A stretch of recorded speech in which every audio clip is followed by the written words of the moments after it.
Shalom, berjumpa lagi dalam program pendalaman Alkitab melalui pelajaran Sekolah Sabat bersama kami Cornelius Media. Dan puji Tuhan kita boleh kembali mempelajari pelajaran yang kelima dengan judul Menangani Hutang.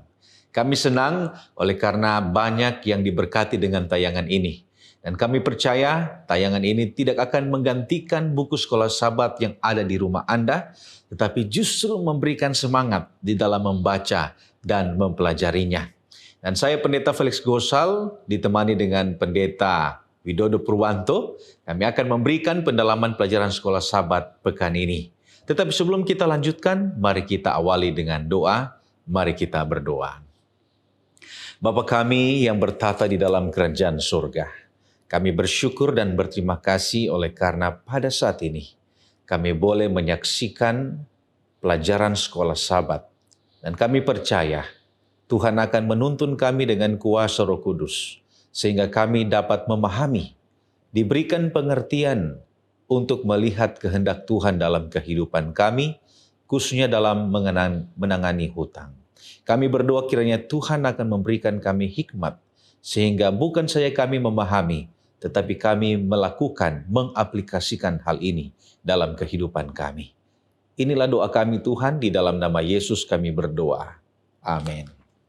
Baiklah saudara-saudara, seperti biasa tayangan kita terbagi dalam 4 bagian, yaitu kita akan melihat dasar-dasar Alkitabiah, dan kemudian yang kedua kita akan melihat pemahaman ayat inti, dan hal yang ketiga kita akan mendalami pelajaran pekan ini, dan pada bagian akhir, bagian yang keempat kita akan melihat aplikasi dari pelajaran kita. Nah, yang pertama mari kita lihat apa dasar firman Tuhan dari pelajaran Sekolah Sabat kita yang kelima ini. Nah, saudara-saudara, di dalam pelajaran Sekolah Sabat kita yang kelima ini disinggung di dalam Ulangan pasal 28 ayat 1 dan 2 dan juga ayatnya yang ke-12. Nah, kalau kita lihat Ulangan pasal 28 ini adalah ajakan Tuhan untuk setia pada perintah atau kesetiaan pada perintah-perintah Tuhan. Nah, saudara-saudara, kesetiaan pada perintah Tuhan ini akan membuat Tuhan membuka perbendaharaan yang melimpah kepada umatnya. Nah, salah satu berkat yang akan didapatkan oleh bangsa Israel adalah mereka akan menjadi pihak yang memberikan pinjaman kepada banyak bangsa, bukan pihak yang meminta pinjaman kepada bangsa lain. Kemudian ada juga di dalam Matius pasal 6 ayat 24. Nah, Matius pasal 6 ayat 24 ini adalah peringatan untuk menyembah hanya kepada Allah. Orang Kristen tidak dapat menyembah dua Tuhan. Menyembah Tuhan artinya kita akan menjadi hamba Tuhan itu. Itu berarti jika kita menyembah Allah, kita akan menjadi hamba Allah. Dan sebaliknya, jika kita menyembah Mamon, maka kita akan menjadi hamba Mamon. Dan menariknya bahwa Mamon ini sebenarnya bukanlah sebuah nama, tetapi ini adalah terjemahan dari bahasa Aram, di mana Mamon ini berarti kekayaan. Kemudian ada di dalam 1 Yohanes pasal 2 ayat 15, dasar Alkitabiah yang selanjutnya adalah 1 Yohanes pasal 2 ayat 15, di mana ayat ini menguatkan peringatan dari Matius untuk tidak melayani dua Tuhan. Jika kita mengasihi dunia, dikatakan di sana, maka kasih Bapa tidak akan ada di dalam orang itu. Kemudian dasar Alkitabiah selanjutnya adalah Amsal 22 ayat 7 yang menjadi ayat inti kita, yang menjelaskan persoalan hutang, di mana orang yang berhutang akan menjadi budak dari orang yang memberikan hutang. Di pasal 6 ayat 1 sampai 5, di sana juga secara konteks ayat ini adalah peringatan oleh Raja Salomo untuk melawan bujukan persinahan. Nah, Raja Salomo menekankan di sana jika kata-kata pencobaan yang diberikan kepada kita itu manis dan halus di telinga, tetapi pada akhirnya itu akan membawa kepada kepahitan dan penyesalan. Nah, penulis Sekolah Sabat kita menghubungkan hal ini dengan bagaimana kita menangani hutang, dan kata-kata ini digunakan di dalam konteks hutang agar kita harus berhati-hati, terutama dalam bentuk skema jaminan atau investasi yang menawarkan agar kita cepat kaya. Dan kata-kata mereka itu seperti manis di telinga, ya halus di telinga. Tetapi pada akhirnya kita akan menghadapi kepahitan dan penyesalan. Kemudian yang terakhir, dasar Alkitabiah yang terakhir terdapat di dalam Ulangan pasal 15 ayat 15. Nah, ayat ini adalah penjelasan prinsip bagi orang Kristen untuk membantu dan menolong sesama. Ulangan pasal 15 ini memberikan pengertian jika Tuhan mengakui adanya hutang, namun ditekankan sebaiknya untuk dihindari. Nah, kita memiliki judul yang menarik pada pelajaran kita pekan ini, yaitu Dealing with Debt atau menangani hutang. Nah, artinya di sini adalah bagaimana kita memahami prinsip Alkitabiah dalam berhutang ataupun juga dalam hal meminjamkan uang. Dan hal ini mencakup bagaimana atau mulai dari bagaimana kita mengatur keuangan kita sebaik mungkin, kita merasa cukup dengan apa yang kita miliki, dan bagaimana kita dapat memilih dengan bijak pinjaman yang tidak akan memberatkan kita di kemudian hari. Dan pada akhirnya apabila kita sudah terlanjur dan jatuh di dalam hutang yang sangat berat, pelajaran sekolah sahabat kita memberikan anjuran-anjuran apa yang perlu kita lakukan pada kondisi seperti demikian. Nah, selanjutnya kita akan melihat apa sebenarnya pengertian hutang yang dimaksudkan dalam pelajaran sekolah sahabat kita. Nah, saudara-saudara, menurut Kamus Besar Bahasa Indonesia, ada dua macam hutang. Ada dua pengertian hutang. Yang pertama, hutang itu berarti jumlah uang yang dipinjam daripada orang lain. Oleh karena itu menjadi hutang. Ketika kita pinjam, itu akan menjadi hutang bagi kita kepada orang lain. Kemudian pengertian yang kedua adalah itu merupakan kewajiban membayar kembali apa yang sudah kita terima, termaksud pajak dan lain sebagainya. Dan poin yang kedua ini memiliki pengertian yang sangat luas. Ini bisa berarti juga bukan hanya uang, tetapi segala sesuatu yang kita terima dalam kehidupan kita, itu adalah kewajiban yang harus kita kembalikan. Mungkin kita bertanya, mengapa begitu penting menangani hutang? Kalau begitu penting hutang itu, kalau begitu ketika hutang itu diizinkan dan harus kita tangani, apa yang harus kita pelajari, apa yang harus kita pahami sesuai dengan apa yang Alkitab katakan. Nah, saudara-saudara, Alkitab tidak melarang hutang. Dan Alkitab tidak pernah menyebut hutang itu adalah dosa. Tetapi Alkitab memberikan beberapa prinsip-prinsip penting, akibat-akibat buruk yang dapat menjadi bagian orang yang berhutang. Nah, Amsal 6 memberikan kita peringatan untuk segera melepaskan atau menyelesaikan hutang. Di sana dikatakan, lepaskanlah dirimu karena engkau telah jatuh ke dalam genggaman sesamamu. Janganlah membiarkan matamu tidur dan kelopak matamu mengantuk. Lepaskanlah dirimu seperti kijang daripada tangkapan, seperti burung daripada tangan pemikat. Nah, saudara-saudara, Ellen White juga di dalam buku Counsel on Steward halaman 257 menekankan hal yang sama. Dan buat menasihati kita untuk menghapuskan hutang secepat mungkin agar supaya kita menjadi orang yang bebas dan demikian kita dapat kemenangan yang besar dalam kehidupan kita. Nah, sementara itu kita akan melihat cakupan sekolah sahabat kita, pelajaran sekolah sahabat kita yang kelima, ada beberapa hal yang ditekankan di sana. Yang pertama, hal yang terpenting dalam bagaimana kita menangani hutang ini adalah bagaimana kita mendahulukan kerajaan Allah agar kita terbebas dari keinginan-keinginan duniawi. Kemudian setelah sahabat juga kita menjelaskan bagaimana Allah merindukan kita untuk memiliki kehidupan dengan rasa cukup dan bebas daripada hutang. Kemudian Alkitab juga menjelaskan pentingnya kita untuk membuat perencanaan uang yang baik agar kita dapat melihat apa hal-hal yang penting dan apa hal-hal yang tidak perlu yang harus kita singkirkan dari keuangan kita. Dan jika kita dapat menahan diri, kita tidak menambah hutang, maka kita akan mendapatkan berkat-berkat sukacita yang dijanjikan Tuhan kepada kita. Nah, saudara-saudara, kita masuk ke dalam ayat inti kita di dalam Amsal pasal 22 ayat 7. Di sana Alkitab mengatakan bahwa orang kaya menguasai orang miskin, yang berhutang menjadi budak dari yang menghutangi. Mari pertama-tama kita lihat konteks dari ayat inti kita. Nah, Amsal pasal 22 ini sebenarnya adalah bagian ketiga dari kitab Amsal, di mana bagian yang ketiga ini berisi kumpulan-kumpulan Amsal. Nah, secara umum, isi dari bagian 3 ini adalah perbandingan-perbandingan yang diberikan oleh Raja Salomo atas perbuatan-perbuatan orang yang digolongkan bijaksana dengan orang-orang yang digolongkan orang-orang bodoh.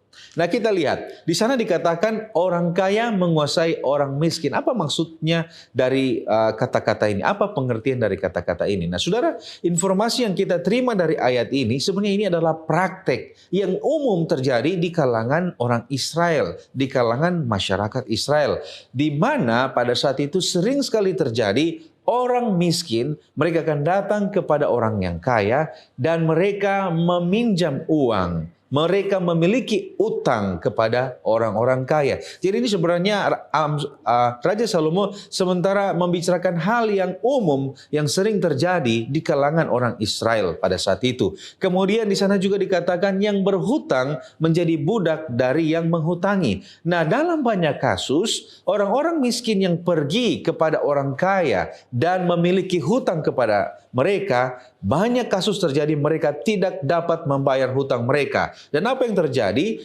Pada akhirnya mereka menyerahkan diri mereka atau menjual diri mereka dan mereka menjadi budak pada orang kaya itu. Baik, terima kasih Pendeta. Pembahasan sekolah sahabat kita lebih banyak berfokus kepada utang dan penanganannya. Nah, apa bahaya dan pentingnya berutang? Baik bagi pribadi yang berkekurangan kebutuhan hidup maupun bagi pengusaha yang akan memulaikan usahanya. Walaupun secara eksplisit Alkitab tidak melarang berutang atau bisa dikatakan diperbolehkan dan hal itu bukan dosa. Namun Alkitab mengajarkan agar sebisa mungkin untuk menghindari yang namanya utang. Nyonya White dalam buku Counsels on Stewardship halaman 272 mengatakan hindari utang seperti menghindari penyakit kusta. Mengapa? Karena dengan berutang kita sedang menempatkan diri kita dalam suatu perbudakan finansial. Terikat dengan kewajiban dan akan terus berada di bawah kendali atau bisa jadi di bawah tekanan dari orang yang meminjamkannya. Dan ini tentunya tidak diinginkan oleh Allah. Nah, bagi orang yang berkekurangan kebutuhan hidup, berutang mungkin dapat dilihat sebagai suatu solusi, sebagai sesuatu yang menguntungkan karena dengan jalan pintas bisa memenuhi kebutuhan hidupnya. Artinya tidak perlu lagi bekerja keras. Namun, dampak negatifnya justru lebih besar lagi karena akan menempatkan yang berutang pada situasi yang lebih sulit dari keadaan semula sebelum dia berutang.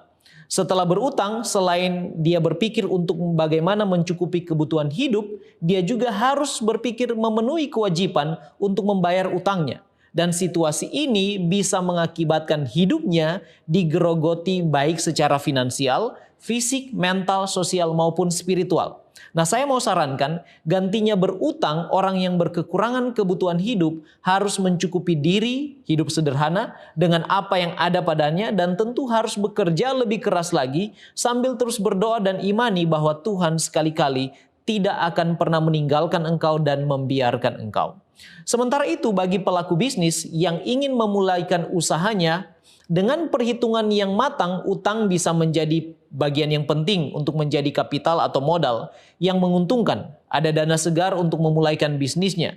Namun demikian bahkan dengan perhitungan yang tepat pun utang masih membawa resikonya dalam hidup maupun usaha. Karena terikat dengan tanggung jawab untuk membayar cicilan atau untuk melunasi utangnya. Ingat Yakobus pasal 4 ayat yang ke-13 dan 14 bagian A katakan, "Jadi sekarang hai kamu yang berkata, hari ini atau besok kami berangkat ke kota Anu, dan di sana kami akan tinggal setahun dan berdagang, serta mendapat untung. Sedang kamu tidak tahu apa yang akan terjadi besok." Artinya bila sesuatu yang tidak diinginkan terjadi, maka utang akan memiliki dampak yang negatif, yang sangat serius dalam jangka waktu yang panjang ke depan, baik bagi orang yang bersangkutan yang berutang, bisa terjadi stres atau bisa di blacklist, juga bagi keluarga dan orang lain di sekitarnya. Nah, apa yang harus kita ingat kalau kita ingin berutang? Paling tidak ada 6 hal yang saya ingin bagikan. Yang pertama, harus menjaga agar tetap dalam batasan-batasan kemampuan. Nyonya White mengatakan dalam buku Counsels on Stewardship 272, Tetaplah ada di dalam batasan-batasan kemampuan kita. Jangan sampai bunganya terlalu tinggi dan tidak bisa kita capai. Yang kedua, ingat, kita harus mampu membayar lunas. Kita punya kemampuan untuk membayar utang itu. Lukas pasal 12 ayat 59, aku berkata kepadamu, engkau tidak akan keluar dari sana sebelum engkau membayar hutangmu sampai lunas. Yang ketiga, lakukan perhitungan yang matang dan tepat. Artinya jumlah utang sesuai dengan kemampuan membayar installment atau angsurannya. Jangan sampai melebihi. Yang keempat, hutang untuk kebutuhan pokok atau usaha atau investasi. Dan hanya boleh dilakukan untuk hal-hal yang betul-betul urgent atau diperlukan. Yang kelima, pastikan ada penghasilan. Sebab tanpa ada penghasilan, pasti sulit untuk melunasi utang. Ada penghasilan untuk membayar dan mengembalikan apa yang dipinjam. Dan yang keenam, Nyonya White sarankan, lunasi utang sesegera mungkin. Jadi 6 hal ini yang perlu kita ingat. Nah, apa bisa berutang untuk membeli barang mewah meskipun kita sanggup membayar kembali atau kembalikan utang itu? Roh Nubuat selalu mengingatkan bahwa kita bertanggung jawab kepada Allah untuk apa yang kita lakukan dengan uang kita. Sebab itu sebenarnya bukanlah milik kita sendiri. Segala sesuatu adalah milik Allah yang dipercayakan kepada kita. Kita ini hanya penata layan saja. Dan kita harus waspada, Nyonya White katakan dalam buku The Review and Herald 19 Desember 1893, waspada dan tidak membiarkan diri kita mengeluarkan uang untuk hal-hal yang tidak perlu dan hanya untuk dipajang saja. Kita tidak boleh membiarkan diri menuruti selera yang membawa kita pada pola kebiasaan dunia dan merampok perbendaharaan Tuhan. Membiarkan jiwa terbuka terhadap penggodaan yang ganas dan jatuh pada tipu muslihat setan. Nyonya White teruskan dalam buku Early Writings halaman 267. Menggunakan uang yang sebenarnya bukanlah milik kita adalah pintu gerbang bagi umat Tuhan untuk menjadi tamak dan cinta akan harta duniawi sebagai sifat yang menguasai karakter mereka. Dan selama sifat-sifat ini menguasai kehidupan umat Tuhan, maka keselamatan dan kasih karunia akan tetap tertahan di belakang dan tidak akan berkembang dalam kehidupan seorang Kristen. Nah, bagaimana bila berutang untuk pekerjaan Tuhan? Seperti membangun gereja, organisasi, dan lain sebagainya. Dalam sejarah gereja Advent, ada beberapa kali pionir gereja kita, Mrs. White, meminjam uang atau berutang dengan tujuan membantu memuliakan sebuah rumah sakit atau sekolah. Namun dalam melakukan hal ini berutang, dia telah secara cermat dan hati-hati membuat perhitungan apakah dia sanggup melunasinya atau tidak. Dalam buku Mrs. White's Indebtedness halaman 97 dikatakan di sana, kadang-kadang Tuhan telah menempatkan bahwa kita harus memiliki properti-properti di tempat-tempat tertentu di mana kita perlu mendapatkan jalan masuk untuk membawa pekabaran 3 malaikat. Sehubungan dengan ini, berulang kali di tahun-tahun yang lalu Tuhan telah menguji iman kami dengan membuka jalan bagi kami untuk mengamankan tempat-tempat yang memiliki keuntungan yang harganya jauh di bawah nilai sebenarnya pada saat kami tidak punya uang cash di tangan. Pada saat-saat seperti itu, menghadapi situasi meminjam uang dengan bunga dan maju selaras dengan perintah ilahi yang meminta kami, ini kesaksian Nyonya White, untuk maju tetap dalam iman. Artinya dia mengadakan pinjaman. Jadi dengan demikian, meminjam dengan cermat, penuh perhitungan dapat membawa keberhasilan juga pada pekerjaan Tuhan asalkan diperhitungkan dengan iman. Baik, terima kasih pendeta. Dan saat ini mari kita melihat bagaimana hutang dan solusi hutang yang kita miliki. Nah, bagaimana kita membatasi diri untuk tidak berhutang secara pribadi? Nah, bagaimana dengan mereka yang sedang menjalankan usaha? Mereka yang menjalankan usaha biasanya membutuhkan kemitraan dengan bank dalam hal fasilitas kredit yang berguna dalam pengembangan usaha. Apa yang Alkitab katakan tentang hal ini? Nah, saudara-saudaraku yang terkasih dalam Yesus Kristus, Alkitab mengamarkan kita untuk bisa mencukupkan diri dengan apa yang kita miliki. Dan ini memberikan pengertian jika sebisa mungkin untuk menghindari hutang dan mengatur keuangan kita dengan cukup. Namun, bagaimana dengan mereka yang sementara menjalankan bisnis ataupun sementara mengembangkan bisnis mereka? Tentu mereka membutuhkan mitra kerja untuk memfasilitasi pengembangan atau pembiayaan usaha mereka. Nah, Alkitab mengakui adanya praktek hutang dalam kehidupan manusia. Namun, Alkitab juga memberikan petunjuk bagaimana kita mengatur dan memilih hutang dengan bijak dalam peminjaman kita. Nah, contohnya di dalam Ellen G. White menulis di dalam Membina Keluarga Bahagia halaman 357. Di sana Ron White mengatakan bahwa engkau harus berhati-hati supaya pengeluaranmu tidak melebihi besarnya pendapatanmu. Di sini memiliki prinsip yang luar biasa. Artinya pada saat kita mau membuat atau mengajukan peminjaman, kita harus berhati-hati. Artinya di sini adalah mari kita lihat bagaimana pendapatan kita. Nah, bagaimana pendapatan kita itu akan menentukan besarnya pinjaman yang akan kita ajukan. Nah, ini adalah prinsip penting dalam mengelola keuangan dan hutang kita. Pihak bank sendiri juga setuju dengan hal ini dan selalu menganjurkan agar kita dapat memiliki hutang yang ideal, yaitu 30% dari pendapatan kita. Jika kita meminjam lebih dari angka ini, 30% dari pendapatan kita, kita tidak akan berada dalam kondisi kebebasan finansial. Artinya, bahwa pendapatan kita akan dikuasai oleh hutang kita. Sehingga tidak ada lagi dana untuk menabung, apalagi dana untuk membantu orang yang susah. Jadi sangat penting untuk mengatur hutang kita. Artinya hutang kita itu tidak boleh lewat dari persentasi tertentu sehingga kita dapat mengelola kehidupan kita dengan baik. Lalu bagaimana dengan mengatasi masalah hutang? Ada di antara sahabat-sahabat kita yang mungkin saat ini secara pribadi memiliki masalah di dalam mengembalikan hutang. Apa yang kita harus perhatikan? Nah, saudara-saudara, ada beberapa langkah yang rindu saya bagikan kepada saudara-saudara. Paling sedikit ada 6 langkah yang dapat kita lakukan agar kita keluar dari hutang. Yang pertama, saudara-saudara harus membuat perjanjian dengan Allah. Minta Allah untuk memberikan berkat lebih dalam pendapatan saudara. Dan buat komitmen, kelebihan yang Tuhan berikan itu, saudara akan komitmenkan untuk menyelesaikan hutang saudara. Itu yang pertama. Minta perjanjian dengan Tuhan. Buat perjanjian agar Tuhan menolong saudara dengan berkat yang lebih. Dan berkat itu saudara akan selesaikan hutang. Yang kedua, buat komitmen untuk setia dan jujur di dalam mengembalikan persepuluhan dan memberikan persembahan. Ini sangat penting. Pada saat kita mendahulukan Tuhan, maka Tuhan akan memberikan apa yang kita butuhkan dalam kehidupan kita. Kemudian hal yang ketiga, mulai untuk hidup hemat. Kalau kita memiliki hutang, ada baiknya kita untuk memulaikan kehidupan yang hemat. Dan kemudian kita akan melihat hal-hal yang tidak perlu. Kita singkirkan semua pengeluaran-pengeluaran yang tidak penting. Nah, caranya bagaimana? Itu adalah poin yang keempat. Poin yang keempat, bagaimana kita tahu ini pengeluaran penting, ini pengeluaran yang tidak penting? Kita harus membuat anggaran belanja bulanan.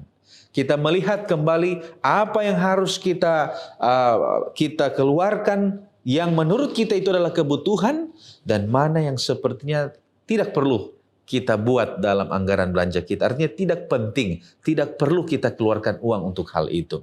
Nah, kemudian hal yang kelima ini penting, yaitu hindari penggunaan kartu kredit dalam masa menyelesaikan hutang. Kenapa? Kalau saudara menyelesaikan hutang, lalu saudara menghutang lagi dari tempat yang lain, itu tidak akan pernah menyelesaikan masalah. Dan yang keenam, Ellen G. White mengatakan di dalam Council on Steward, secepatnya bila dapat kita lakukan, selesaikan hutang kita secepat mungkin. Ya, itu sangat membantu kita agar kita boleh hidup dengan bebas, hidup dengan melihat berkat-berkat Tuhan dengan sukacita dalam kehidupan kita. Nah, bagaimana dengan konsep pemberi jaminan? Ada kalanya ketika teman kita meminjam sesuatu dari bank, kita kemudian dimintakan menjadi penjamin. Nah, apakah dapat kita menjadi penjamin jika seseorang itu meminjam uang? Nah, saudara-saudara, pelajaran hari Rabu, pelajaran sekolah sahabat kita sangat jelas melarang hal ini. Kenapa? Oleh karena penelitian menunjukkan bahwa 75% mereka yang menjadi penjamin akhirnya berakhir dengan mereka yang membayar hutang tersebut. Nah, ini dikuatkan dengan ayat di dalam Amsal pasal 22 ayat 26. Di sana jelas Alkitab mengatakan, jangan engkau termaksud orang yang membuat persetujuan dan yang menjadi penanggung hutang. Jadi Alkitab dengan jelas melarang kita untuk menjadi penjamin atas hutang orang lain terhadap orang lain. Nah, mungkin kita bertanya-tanya, apakah bisa organisasi gereja memberikan pinjaman kepada lembaga gereja lainnya? Contoh mungkin rumah sakit memberikan pinjaman kepada organisasi pendidikan. Ya, nah saudara-saudara, pada dasarnya prinsip Alkitab dia memberikan kita pemahaman. Jika sedapat mungkin diusahakan untuk tidak memberikan pinjaman, tetapi memberikan bantuan. Itu prinsip Alkitabiah. Nah, saya pribadi belum pernah mendapatkan atau belum pernah membaca penjelasan dari working policy dari organisasi mengenai hal ini. Tetapi kalau kita membuka sebuah website yaitu www.adventisteducator.org. Di sana ditujukan ada beberapa aturan yang perlu dipahami pada saat kita memberikan pinjaman. Nah, saat ini saya akan bagikan ada 5 peraturan yang penting ketika kita akan memberikan pinjaman. Yang pertama, hendaknya itu harus dilakukan dengan cara yang transparan dan manusiawi. Artinya, pada saat kita memberikan pinjaman itu, ada terjadi transparansi. Dan yang kedua, itu harus dilakukan secara manusiawi. Yang kedua, harus ada persetujuan yang jelas. Ada terms and condition and terms. Ya, harus terjadi dengan jelas. Persetujuannya dilakukan dengan jelas, ditandatangani oleh kedua pihak, kapan harus dilunasi, jangka waktu, dan ada kondisi-kondisi tertentu yang harus diperhatikan di dalam persetujuan tersebut. Kemudian hal yang ketiga adalah jangan mengingkari janji. Pada saat meminjamkan uang, pihak yang mendapatkan pinjaman harus mengingat akan persetujuan itu dan sedapat mungkin untuk menyelesaikan pinjaman itu tepat pada waktunya sehingga tidak akan menjadi hutang. Kemudian yang keempat, jangan meminjam berkali-kali atau berulang-ulang. Mungkin pada saat ini meminjam, kemudian di tahun yang berikut lagi meminjam lagi, di tahun yang berikut lagi meminjam. Ini menunjukkan betapa kita tidak dapat mengatur keuangan kita dengan baik. Artinya di sini jangan kita mengajukan peminjaman berkali-kali atau berulang-ulang. Dan yang kelima, jangan membuat pinjaman itu membuat atau merusak hubungan dan integritas kita. Artinya ketika peminjaman itu terjadi, mengakibatkan rusaknya hubungan atau integritas dari kedua belah pihak, sehingga awalnya mereka adalah orang yang setia, tetapi oleh karena uang atau peminjaman tersebut, salah satu di antara mereka akhirnya tidak menjadi orang yang tidak setia. Baik, terima kasih pendeta. Nah, apa bisa kalau kita sangat memerlukan kebutuhan hidup, memohon bantuan atau pinjam dari gereja? Istilah meminjam bagi saya agaknya kurang begitu tepat. Sebab ini hubungannya dengan anggota gereja yang membutuhkan, karena memang sudah semestinya gereja menjadi sebuah lingkungan yang positif bagi semua anggota gereja. Bukan hanya menjalankan misi menjangkau keluar, namun juga menjangkau ke dalam dan memperhatikan khususnya anggota-anggota yang sedang dalam pergumulan dan yang sangat-sangat membutuhkan bantuan. Ingat Galatia pasal 6 ayat 2. Mengatakan, bertolong-tolonglah menanggung bebanmu, demikianlah kamu memenuhi hukum Kristus. Kemudian amaran yang sangat tegas dan keras di dalam 1 Timotius pasal 5 ayat 8. Tetapi jika ada seorang yang tidak memeliharakan sanak saudaranya, apalagi seisi rumahnya, orang itu murtad, dan firman Tuhan katakan lebih buruk dari orang yang tidak beriman.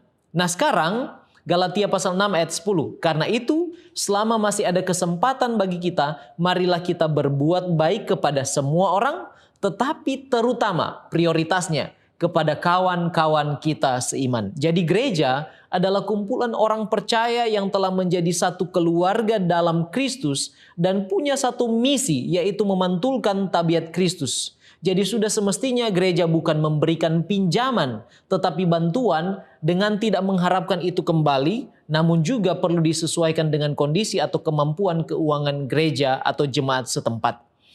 Sebab kalau memberikan pinjaman, maka hubungannya pasti akan kacau.